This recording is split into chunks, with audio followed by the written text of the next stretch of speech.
Halo, perkenalkan nama saya Stefanus Rusminggus dari Prodi PJJ kelas B. Saya akan membawakan materi mekanika rekayasa tentang gaya.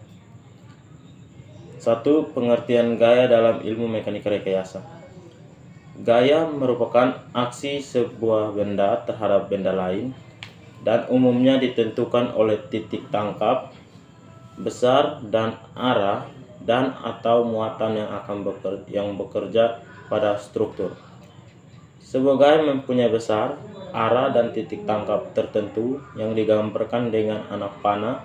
Makin panjang anak panah, maka makin besar gayanya.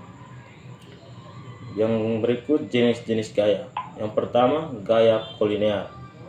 Ialah gaya-gaya yang garis kerjanya terletak pada satu garis lurus. Yang berikut, gaya konkuren.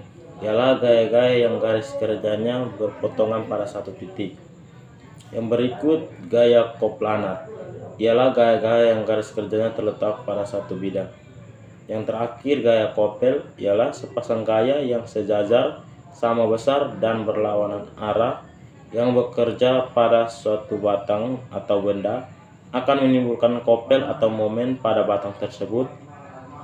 M sama dengan F kali R, dengan F adalah gaya dan R adalah jarak antara gaya.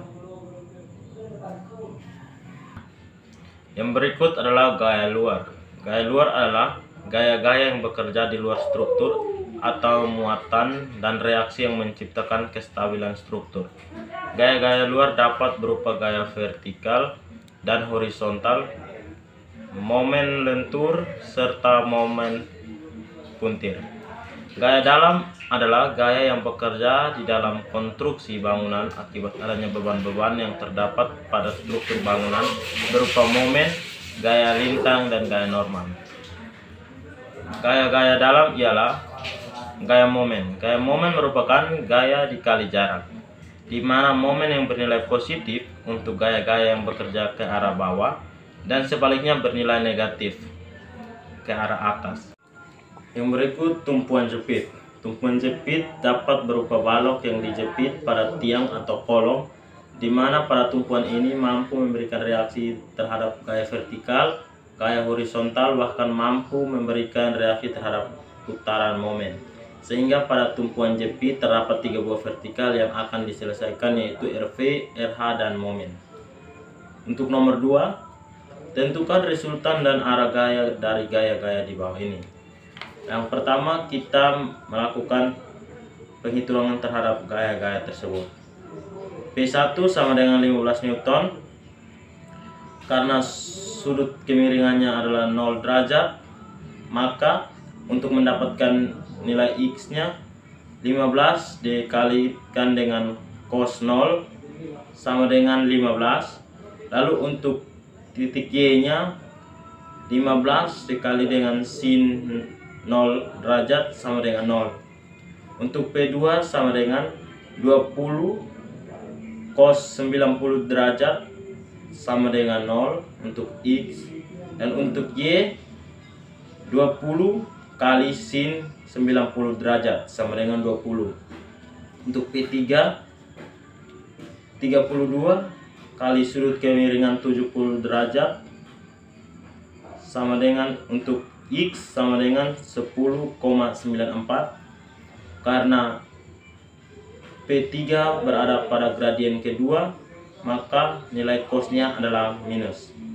Dan untuk nilai Y nya 32 kali sin 70 derajat sama dengan 30,07. Untuk P4 sama dengan 10 kali cos 60 derajat sama dengan 5. Karena P4 berada pada gradien ketiga, maka nilai cosnya sama dengan min.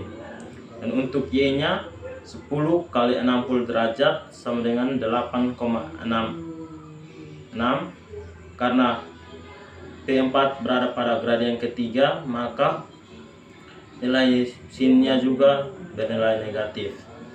Lalu gaya-gaya tersebut dijumlahkan sehingga mendapatkan nilai X nya sama dengan min 0,94 dan untuk Y nya mendapatkan 41,41. Lalu kita mencari nilai resultannya.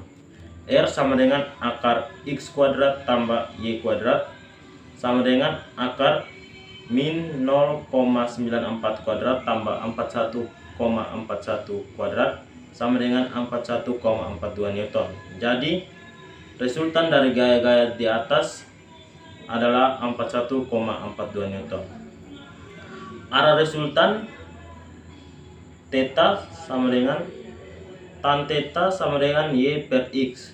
Theta sama dengan tan min 41,41 per 0,94. Theta sama dengan tan min 44,05.